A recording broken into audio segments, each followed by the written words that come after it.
Merci encore une fois de votre fidélité. À présent, on va attaquer ce sujet. Oui, Idrissa Somparé, la justice guinéenne veut faire la lumière sur les crimes commis sous le régime Alpha Condé. Dans la foulée, c'est un ancien proche de Alpha Condé qui demande sous anonymat, bien entendu, à travers nos confrères d'AfricaGuinée.com, les autorités actuelles à questionner les anciens responsables des services de sécurité et sous le régime, bien entendu, RPG. Et comment expliquer ça? Ouais, est-ce que vous comprenez-vous ça? Bien sûr qu'on comprend, parce qu'on le sait, il y a eu pas mal donc de déboires pour beaucoup de citoyens sous la gestion donc du président Alpha Condé. Ce n'est pas que lui, et même les autres, on va dire ainsi, régimes qui l'ont précédé ont également connu des soubresauts. Il y a eu ce qui a marqué un peu aussi on va dire ces mandats d'Alpha Condé, c'est un peu ce tiraillement entre lui et son opposition à l'époque. Je pense que ça n'a pas été judicieusement exploité en termes donc de gestion, parce qu'il y a eu vraiment une crise politique qui a transcendé pratiquement son premier mandat. Même le deuxième mandat, ça s'est étiré. Le troisième mandat, avec pourquoi pas la volonté de poursuivre l'aventure au pouvoir du pays, de ce pays, ça a amené des crises. Et ces crises ont souvent en tout cas amené les manifestations, des réactions, du mécontentement des populations. Cela n'a pas été très bien géré par les forces de l'ordre, parce qu'il y a eu à plusieurs reprises des citoyens qui en ont payé au prix de leur vie.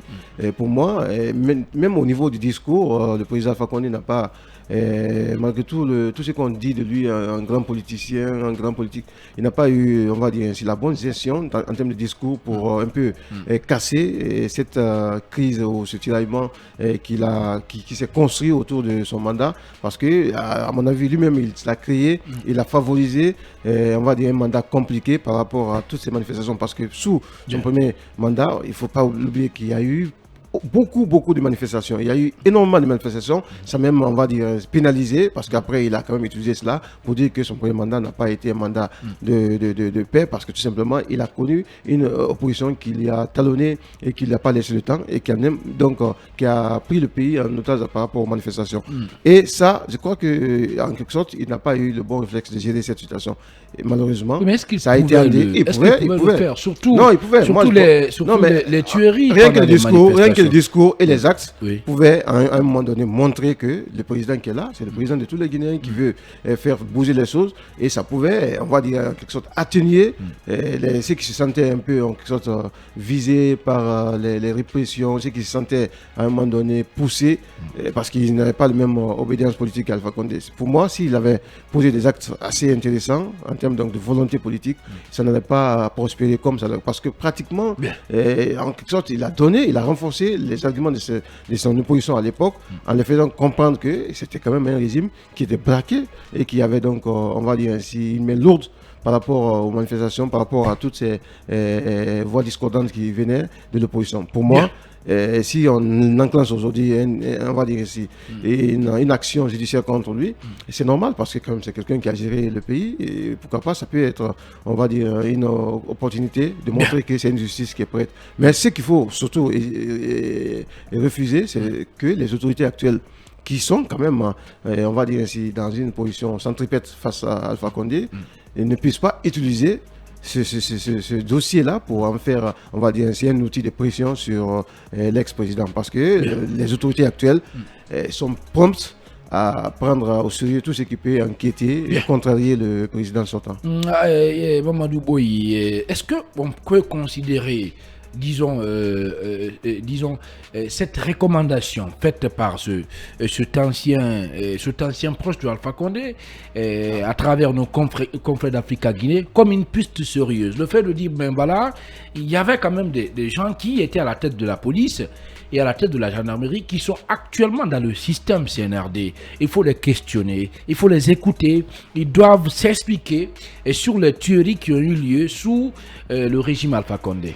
Alors Khalil, moi je reste formel, je pense que c'est une piste qui est assez sérieuse, qui va nous permettre dans l'exploitation, si en tout cas l'exploitation s'avère judicieuse, cela va nous permettre d'avoir quand même des éléments pouvant, n'est-ce pas, nous permettre d'avoir en tout cas, une certaine lumière par rapport à ce qui s'est passé sous Alpha Condé. Nous parlons là des droits de l'homme et nous savons que le bilan du président Alpha Condé, de l'ancien président Alpha Condé en matière de respect des droits de l'homme est diversement apprécié à la fois par les acteurs politiques. C'est un bilan macabre sur le plan des droits humains. Bon, moi je n'irai pas jusqu'à dire ce mot.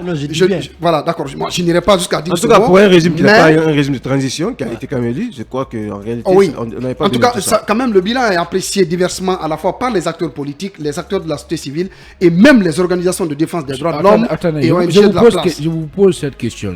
Donc, si je vous comprends bien, Mamadou Boye, sur le plan humanitaire, par exemple, des droits de l'homme, c'est qu'il n'y a pas une forme d'unanimité, une convergence de vues sur le fait qu'il y a eu, en tout cas, des morts d'hommes, des atteintes graves. Évidemment qu'il y a une convergence, mais pour, par exemple, un soutien d'Alpha Condé, ils vont dire non, il n'a pas tué, il n'a pas fait ça, il n'a pas fait ça, parce qu'il soutient son régime. Mais ceux qui ne soutiennent pas et qui ont une analyse transversale de la chose peuvent comprendre que sous Alpha Condé, il y a eu quand même des morts d'hommes et qu'aujourd'hui, il y a la nécessité pour que la justice quand même fasse la lumière sur ces dossiers. Maintenant, le problème, par exemple, ce monsieur, cette personne-là qui n'a pas donné son identité là, dit, parce que c'est ce qu'il faut lire, il faut savoir lire entre les lignes, c'est qu'il y avait des gens à l'époque qui étaient dans le système sécuritaire de Alpha Condé, qui sont jusqu'à présent qui sont en fonction, qui sont même à des hautes fonctions aujourd'hui.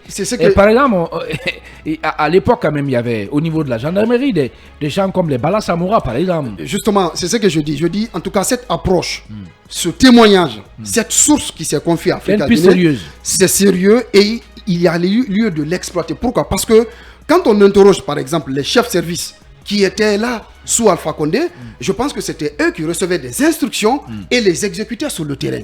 Quand vous prenez par exemple à l'époque Bala Samoura, il s'occupait d'une portion de la sécurité régionale de la gendarmerie. Il n'était pas au commandant. Non, je n'en dis pas que c'est...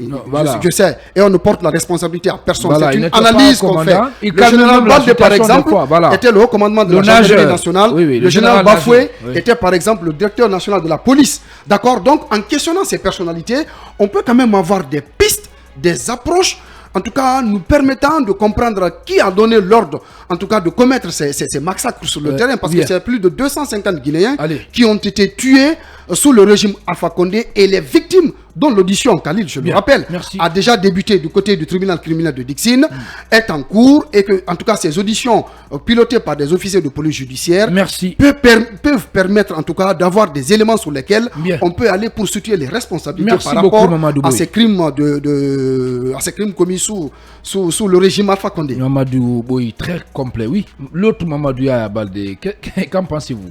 Votre analyse. Alors, moi d'abord, je considère si la justice est vraiment indépendante, elle sait ce qu'elle doit faire.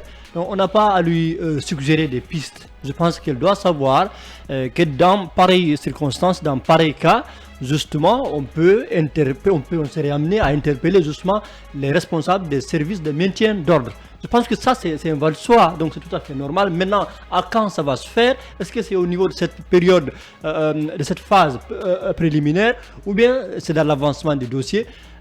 C'est à ce niveau que le débat va se poser. Mais pour l'instant, pour moi, oui, c'est un va de soi. C'est tout à fait normal, ça va se passer ainsi. Parce que tout simplement, il faut situer les responsabilités, que ce soit au niveau des personnes civiles ou militaires qui étaient impliquées de près ou de loin. N'est-ce pas là un dossier complexe, Mamadou Yaya, dans la mesure où il y avait des acteurs à l'époque qui occupaient de hautes fonctions dans l'appareil sécuritaire quand même de Alpha Condé, qui sont aujourd'hui des éléments clés, du ça se ressemble un peu au scénario du 28 septembre où à la fois les éléments étaient sous la gouvernance Alpha Condé et aujourd'hui qui se retrouvent sous le box des accusés dans ce procès.